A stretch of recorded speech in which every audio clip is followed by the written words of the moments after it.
Welcome to the eLABorate Topics podcast, where we focus on lab-specific strategies for medical laboratory professionals. We're proud to be the healthcare detectives that work behind the scenes to get the results needed to influence medical decisions. Let's grow together and jump right into the lab.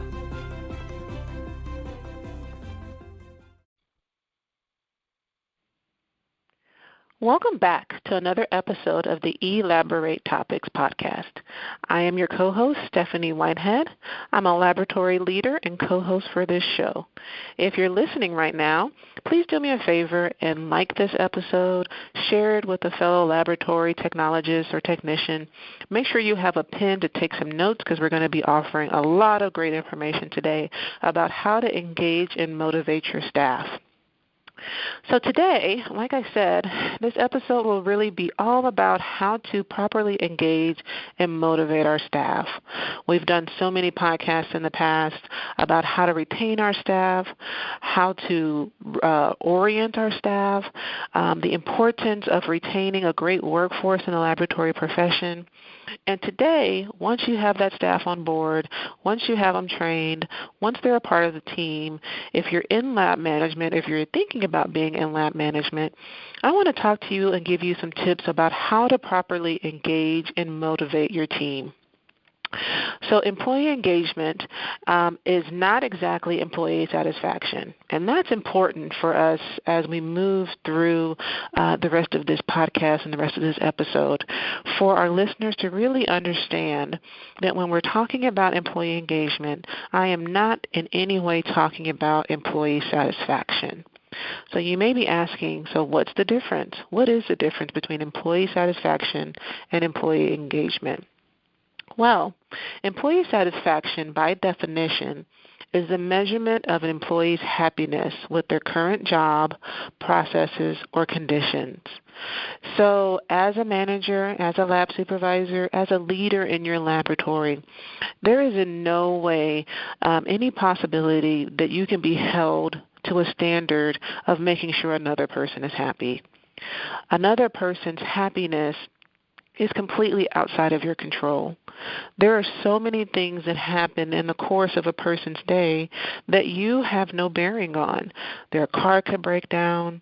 They can get in a fight with their loved one. Something could happen in their personal finances that you have no control over. And so as a lab professional, if you're in management, I want you to really get away from making sure that I have to keep my staff happy. Your focus then should be to keep your staff engaged. Employee engagement is a measurement of the employee's commitment to the mission, vision, and goals of the organization. Now, why is that important? Because we want to be able to have employees that feel bought in, that feel that they are a part of the larger picture of the mission and the vision of the organization where they work. We want employees to know that when their turnaround times are great, how does that fit into the overall goal for our healthcare organization? When a phlebotomist does a great job with the patient, how does that fit into the overall goal for the organization's patient satisfaction score? And so there's a story I wanted to tell you guys to try to drive this home of a family who had gone on a vacation to a resort, and they had two small children, and one of the small children had a toy giraffe that he loved to carry everywhere that he went. Unfortunately, as they were leaving the resort, the little boy forgot his toy giraffe in the hotel room. He didn't realize it until they were already halfway home. So the father called the resort to see if there was any way that they would be able to ship him his toy giraffe. It was his favorite stuffed animal. He slept with it every night. This toy giraffe was really this little boy's best friend. The parents are frantic. They're thinking, what are we going to do? How can we get another stuffed animal? There were so many memories. This little boy was so tied to his toy giraffe. Well, lo and behold, the hotel was able to ship the toy giraffe to the parents' home, and it was waiting for them whenever they arrived back from the trip. However, something else really special happened. when they opened the box, there was a series of photos of the toy giraffe. He was sitting beside the pool in one photo. In one photo, the toy giraffe was sitting at the counter helping to check in the guests in the hotel as they arrived. And another photo, the toy giraffe was sitting beside the resort lake with a coconut drink in his hand. So someone had taken the initiative, someone had taken the time to go the extra mile and stage this toy giraffe at different places throughout the hotel to make it seem to the little boy that he had been having a great time while he was away from his friend. That is employee engagement. How willing are employees to go the extra mile, to do the extra thing? There's also a saying that says there's no traffic jams in the extra mile. Are our employees being motivated to do more than what's on their job description? Again, it's important because employee engagement, there are 5 factors that really target employee engagement, that really drive home who and what is influencing employees to be engaged in the areas of work. There's the organization they work for and the support for their leadership. That's one. It's their team and the trust they have in their coworkers and the effectiveness of working on a team. Do I feel like I'm working on a team? That's number 2. It's their supervisor. The person they directly report to has a large influence on if they're engaged. That's number 3. Their role, their individual role in your laboratory section, in your organization. And then 5 is their pay and their benefits. Do they feel like they are being fairly compensated, and do they feel like their benefits are competitive? When you look at those 5 points, organization, team, their supervisor, their role, their pay, the 2 biggest contributors to if your employees are engaged and if they feel like they are making a difference in your organization is their team and their supervisor. And those are the 2 things that as lab management we have the most influence over. Your team and your supervisor help to inspire employee engagement. So if your turnover is high in your departments, you may want to also look at this. Also, if your turnover is low, if people are staying and they seem happy, should you still be worried about employee engagement? Absolutely, because there are studies that show that 50% of the workforce quit every single day. But guess what? They don't quit physically. They just disengage. And what does that look like? When an employee disengages, that looks like mismanaged time, so loss of productivity. Lost productivity of actively disengaged employees can cost the U.S. economy $370 billion annually. $370 billion annually. That's a lot of money. And why do you say that? Because it looks like tardies, prolonged work breaks, delays, follow-up meetings or additional meetings because people weren't prepared for the first meeting or the follow-up meeting. People didn't have their action items ready, so we have to have another meeting. Overtime due to short staffing or re-recruiting or continuously training. So when people quit on the job and they're not engaged, what we see is a tremendous amount of inefficiency in our organization and our team. So by focusing on employee engagement, organizations are more likely to maintain a strong workforce that is willing to extend extra effort, drive business results home, and deliver a great return on investment. When we have great employee engagement, what that looks like is increased retention. We're keeping the people that we hire, which we know in the laboratory field today that's highly important. The people that we bring on are more productive, there's better communication, and there's more collaboration. So if you've got employee surveys that your organization does annually, pay attention to those. You have to have a thick skin to read the comments, and sometimes it can feel like a personal attack. But pay attention to what people are saying on those employee surveys, the areas where your team feels like you guys should improve. Understand that it won't happen overnight, but do understand that it's important for me to move forward to a place where we can become more cohesive and a better team. Are you having meetings with your team about what's going on great and how they're connected to the bigger purpose in your organization? Are you promoting? Is there a clinical ladder? Are you offering continuing education and training opportunities? Are you doing team building and frequent reviews of the market analysis? And if you're doing these things, are you sharing those things with your team?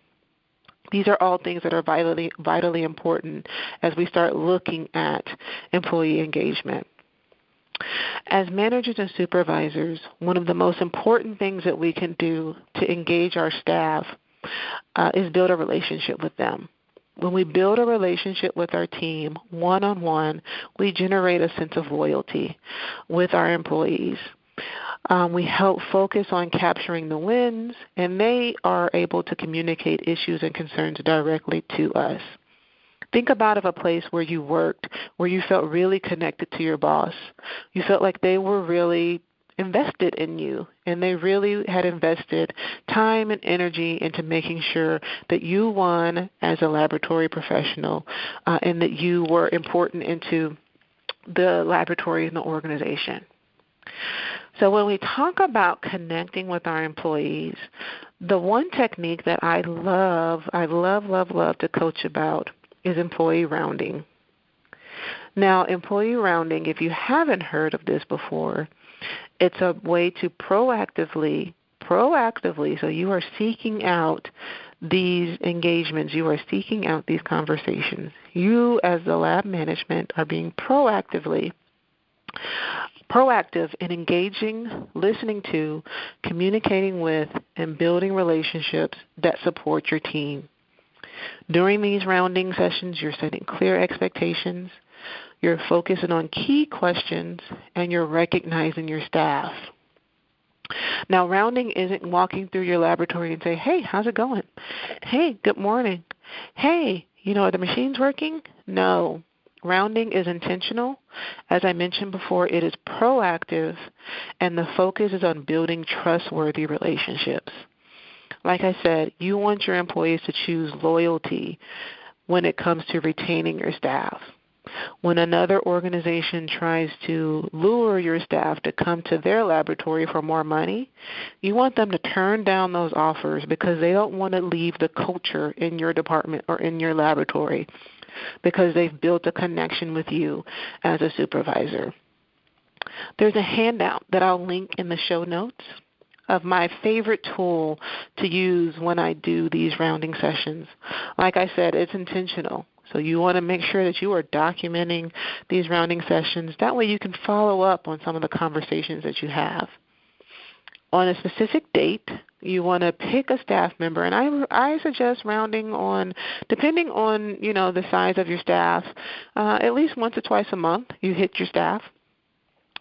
So you're going to start with those relationship building questions. What's working well?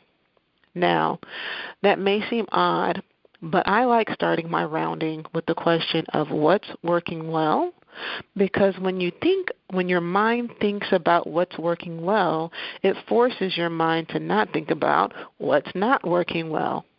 Sometimes when you ask that question, just try it. Ask it to a friend at work. Hey, what's working well? What's going great today? What are we doing well today that we didn't do yesterday?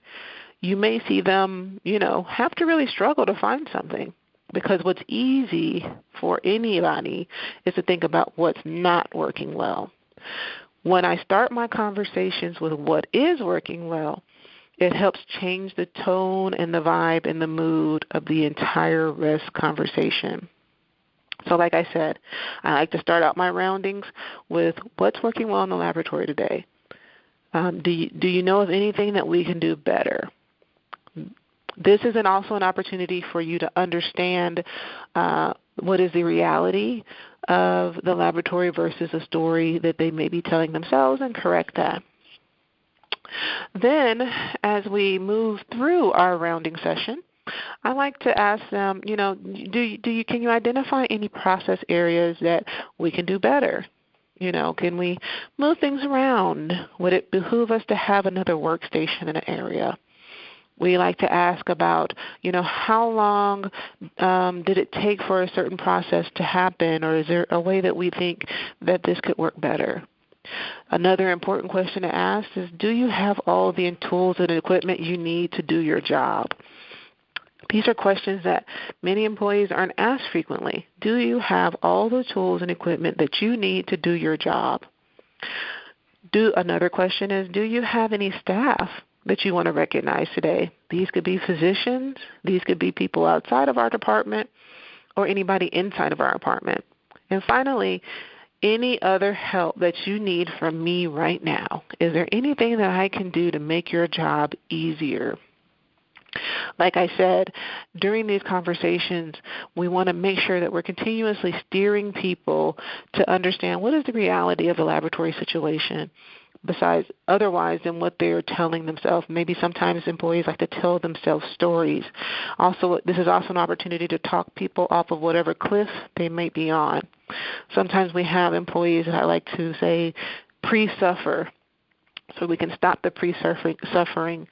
An example of pre-suffering is what happens when that batch will come at noon. The noon batch comes. Okay, well, it's not noon yet. Let's not pre-suffer. Maybe the noon batch won't even be that heavy today. Let's worry about those things as they come. Another thing that I get a lot is group suffering. So we like to stop that. Look at this crazy request that such and such physician gave to the phlebotomist. Well, it wasn't given to you. So, we will handle that, but let's not all suffer together as a group. Move people away from the thinking and negative, repetitive energy and thought and move them towards how can we take an actionable mode or an actionable approach to these requests. Let's close in on what we need to get done today. I'm sure many of you know this, but as lab management, as lab supervisors, as people in leadership roles, the majority of what we do every single day is just manage energy. Just managing the energy in the laboratory, focusing people back to the main goal of what we're doing and helping them really hone in on how to get things done that they need to get done that day. The second way that I like to really hone in on employee engagement is engaging my employees through consistent feedback. There are many studies that show that when laboratory management or any management don't focus in on feedback and accountability for employees, that is the number one thing that breaks down a team. That when we're not holding accountable our low performers or addressing subpar performance, that our high performers move away. So what we've learned, like I said, is the reluctance to address performance issues keeps you and your laboratory from doing your best. Now, I will say that dealing with performance issues is a process. If you don't have a great relationship with your human resources department, you may want to start engaging them and say, I've got a performance issue in my department, and I want to make sure that, I get your help on how to address those things. As laboratory managers, a lot of times what we do is we spend 80% of our time on people who perform low and 20% of our time in a day on people who have great performance, are high performers. So think about that. The people in your department who are not great performers tend to suck up all of your time. If you think about your day, 8-hour day for a lab supervisor, sometimes 12, 10-hour day. The majority of your day oftentimes is spent on dealing with, having conversations, documenting issues, correcting issues that have come from people who are low performers in our department. Oftentimes we don't have the time we need to focus on our high performers, and they suffer, and then our entire team suffers. Like I said, most managers focus all their times on employees with the most minimal payoff. Usually 1 to 3% of them are low performers, and that's where we're spending all of our time. And so it's time to change that. It's time to rework, like I said, where we're spending our time and rework our focus. We want to reverse that 80-20 rule and focusing on consistent feedback through a behavior model developed by Quint Studer, which is called the high, middle, low performance model, is my favorite model to use. The high, middle, low performance model is a systematic approach, like I said, developed by Quint Studer that creates a consistent method for providing meaningful feedback, setting appropriate standards for performance, and managing staff expectations. The model also supports the leader in spending energy on the majority of their more engaged staff. Like I said, we want to reverse that 80-20 rule. We want to invest our time on the employees that generate the greatest return on our investment. Now, none of this is a magic wand, right? You still have to have your rounding and your energy management tools. We still have to have our relationship building. We still have to mentor and coach our employees. But we also want to make sure it's our job as managers to make sure that we are setting appropriate standards for performance, managing those expectations, and providing feedback. Now, when you look at a normal distribution graph, the majority of your employees in your department will be middle performers. About 50 to 60% of your staff are middle performers. We'll go into great detail in just a moment about high, middle, and low performers. But like I said, a normal distribution, a bell curve, about 50% of your staff are middle performers. These are the people who have good attendance and great attitudes. About 30% will be high performers. These are your informal leaders. These are the people that if they quit, they would make a huge impact on you. And about 8 to 10% are low performers. Like I said, those are the ones that suck the life out of you. So if you look at this example, like 10 people rowing on a boat, in your department, you have 2 to 4 people who are rowing forward, about 1 to 2 people who are rowing backwards, and the rest are sitting in the middle. What we want to do is get those folks sitting in the middle to start rowing forward or to get off the boat. And I'm going to tell you how as we proceed through this discussion. So let's talk about our high performers. Well, the title high performer is pretty much innate and gives you a great idea as to who these people are in your department. In our department, like I said, 30 to 40% high performers. These are the people who, like I said before, if they quit, you'd be really hurt. These are our problem solvers. They could run the place in a heartbeat if you were absent. And as I'm talking, I'm sure these people are popping into your head. They come to work on time. They have great attitudes. They're problem solvers. Not only are they problem solvers, but they bring you solutions. You can relax when you look at the schedule and see that they are scheduled.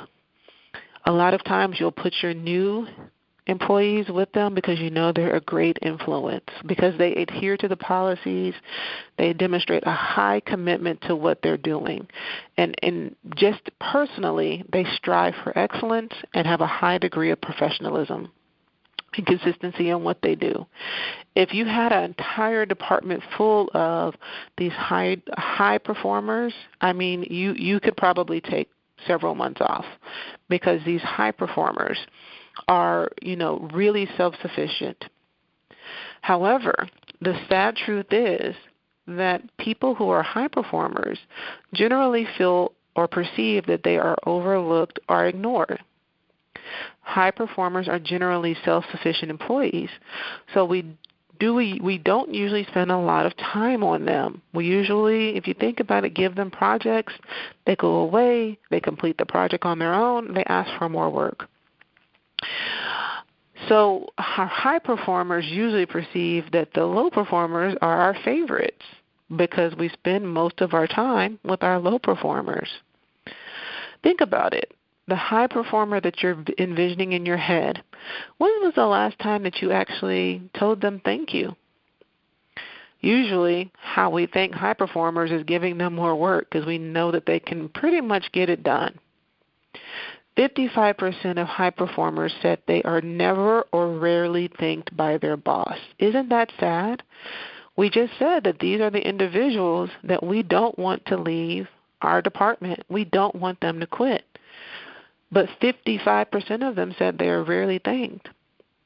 Another very sad statistic is 47% of these high performers are actively looking for another job, updating their resume, or conducting internet searches or fielding interviews. And this is largely due to the lack of recognition, the lack of feeling rewarded, or just because they understand their value and they understand that they can take that value anywhere into another laboratory if they can.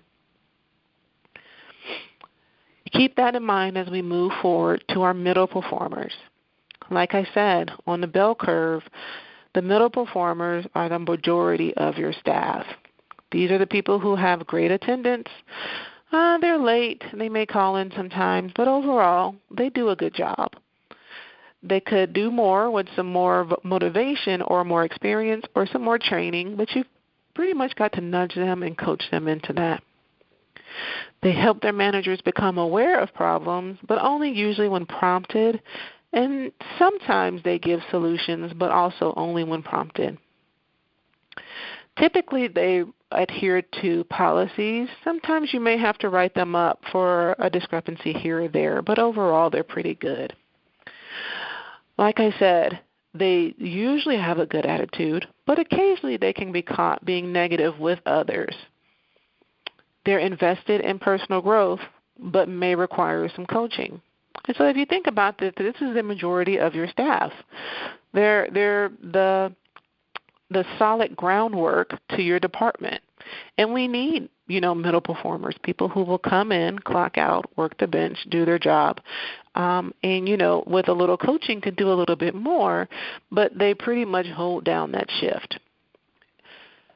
Finally, we've got our low performers.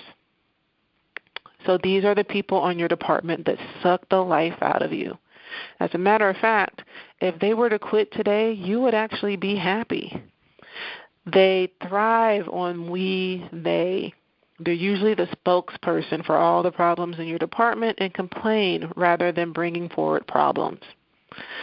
Your staff, I will assure you, would rather work harder than to work in a department with a low performer.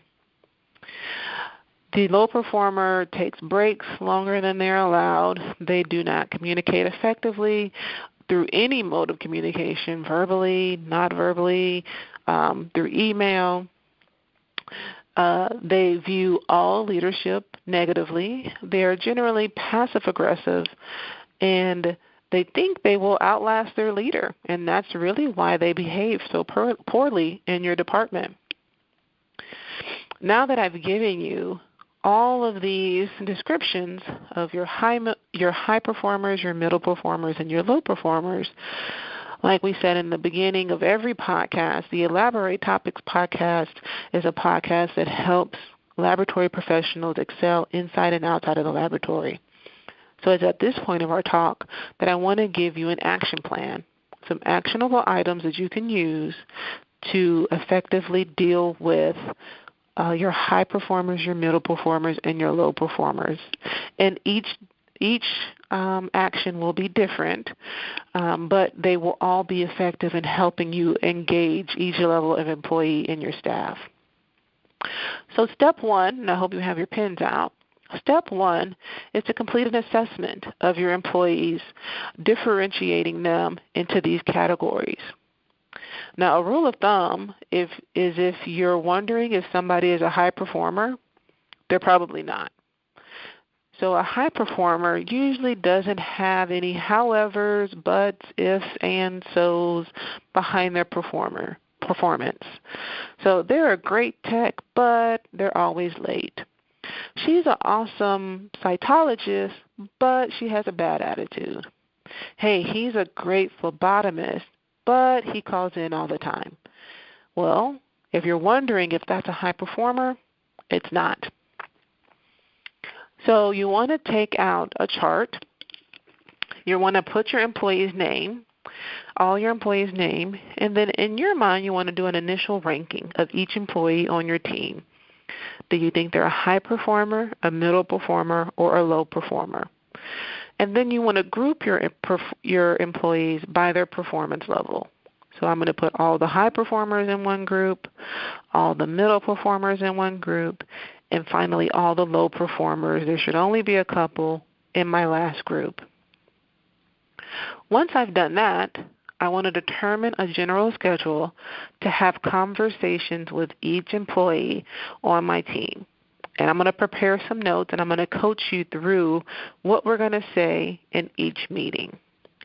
Now, it's very, very, very important that we have our high performer conversations first. So everybody in the group of high performers, we want to have their conversations first. About 30 minutes, like I said in the beginning of this episode, we want to schedule those rounding meetings and have their conversations first.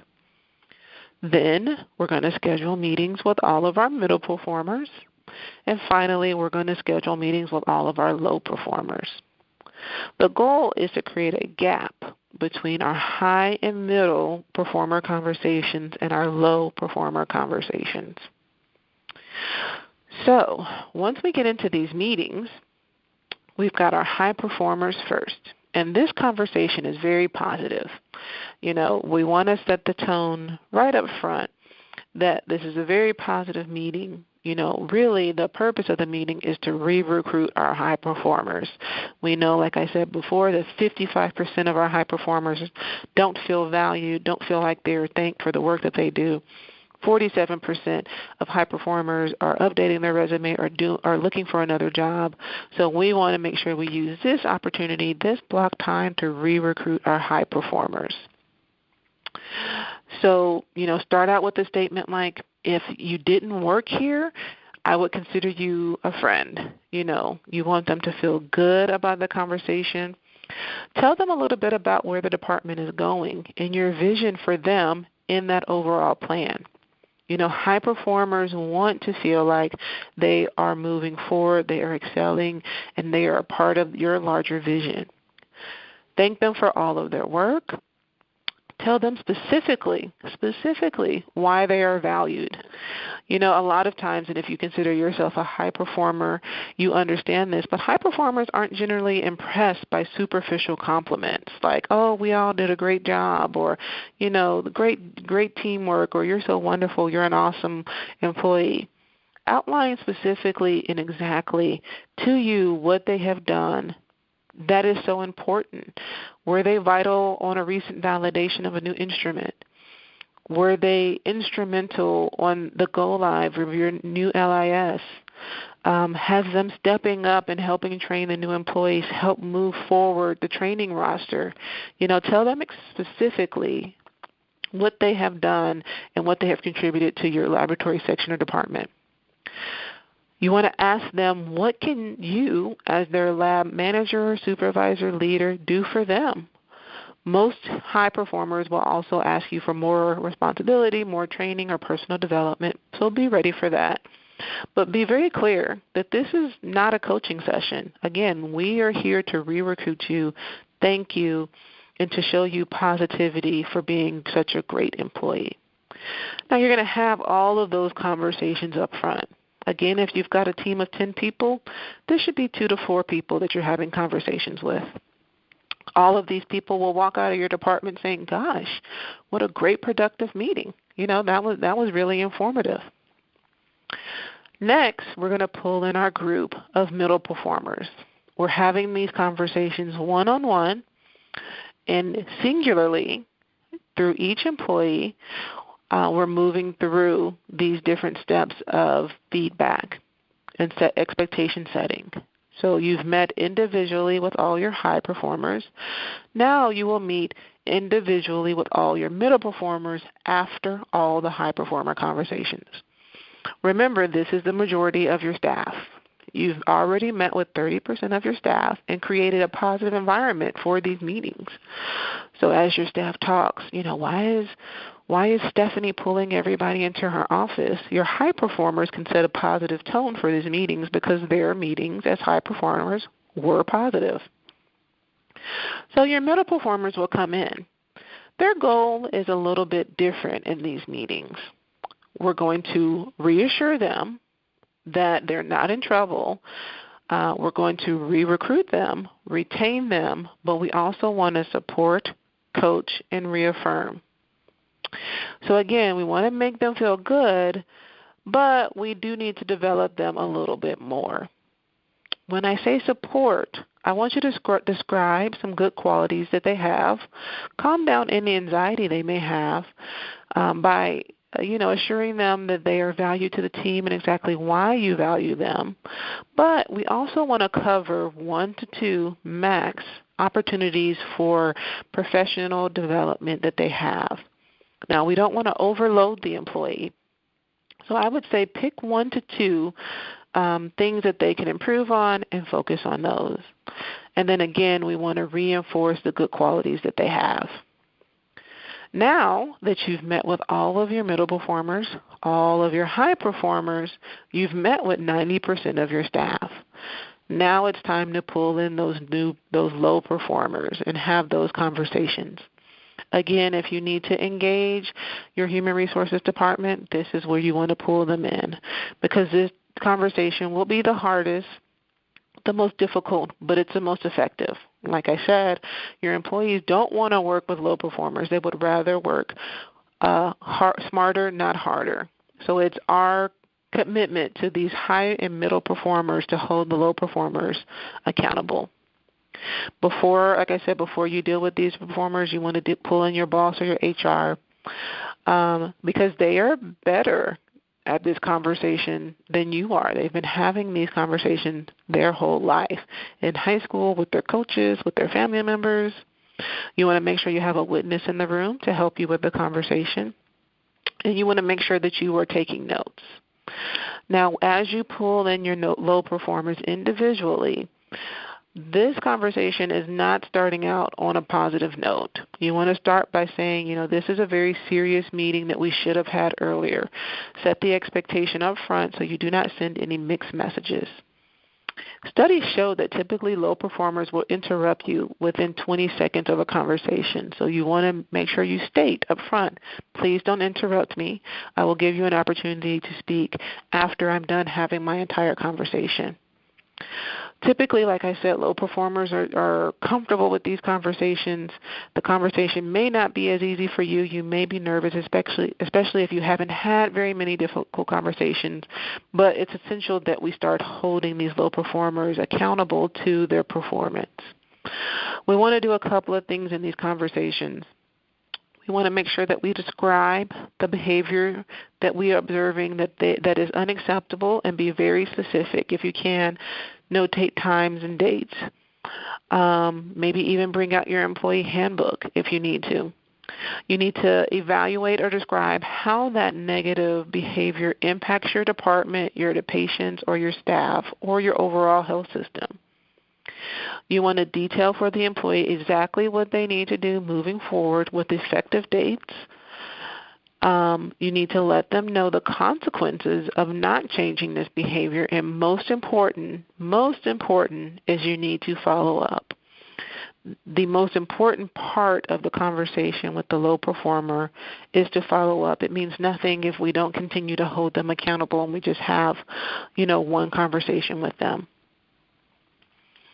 After we've had this conversation, like I said, the ultimate goal is to re-recruit and praise our high performers, to give our middle performers 1 to 2 things that we want to coach them on and help them focus and get motivated on moving from high performers to low performers, and to set the expectation for our low performers that they either need to move to middle performers or move out of the organization.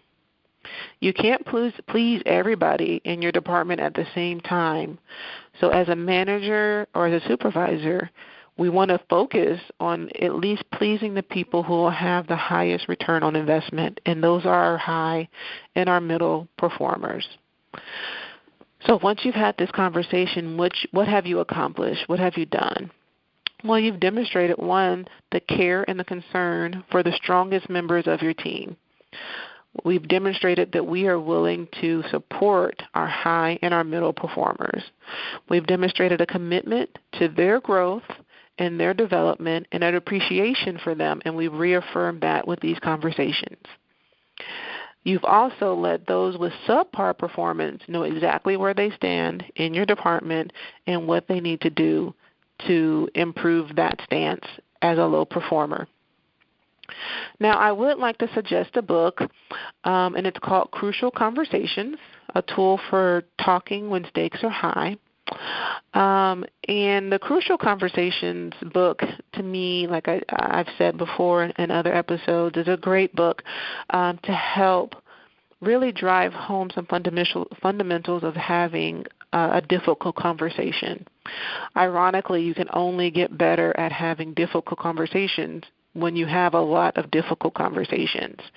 And so if this for you is a difficult thing, something you haven't really practiced, or something you don't feel like you're that good at, it's great to, one, get mentoring. So, talk to somebody who has had a couple of different conversations to coach you through how to face them and how to handle them well, and then read as many resources as you can. I hope that you found this talk informative and helpful in helping you empower, engage, and motivate your staff, helping you to identify your high, middle, and low performers and how to action each level of performance in your department and how to move them to excellence at any level that they can. As a lab leader in our department, it's our duty to make sure that we're continuously cultivating, coaching, mentoring our laboratory leaders and our laboratory professionals that are in our departments. If you like this podcast and you want more information, feel free to reach out to me at Stephanie Y. Whitehead on any of my social medias, LinkedIn, Facebook, Instagram, or Twitter. If you like this podcast, like I said, make sure you share it, like it, leave a comment, leave a question. We're happy to help answer any questions that you need. We know it's a difficult topic, and sometimes as a new laboratory leader, it can be difficult to navigate some of these situations. Feel free to subscribe to our podcast on directimpactbroadcasting.com or send us an email at eLABorateTopics@directimpactbroadcasting.com for questions about the show or just to be a guest on the show. Look forward to hearing another awesome episode of the eLABorate Topics podcast next week, dropping on Tuesday. We look forward to hearing from you. We look forward to reading all of your comments. But until then, have a great day. Thank you for tuning in to another episode of eLABorate Topics, where your hosts discussed relevant strategies for laboratory professionals. Please subscribe to this podcast on your favorite podcast platform and listen to us on directimpactbroadcasting.com. Stay tuned for another episode with information you can use to excel in your laboratory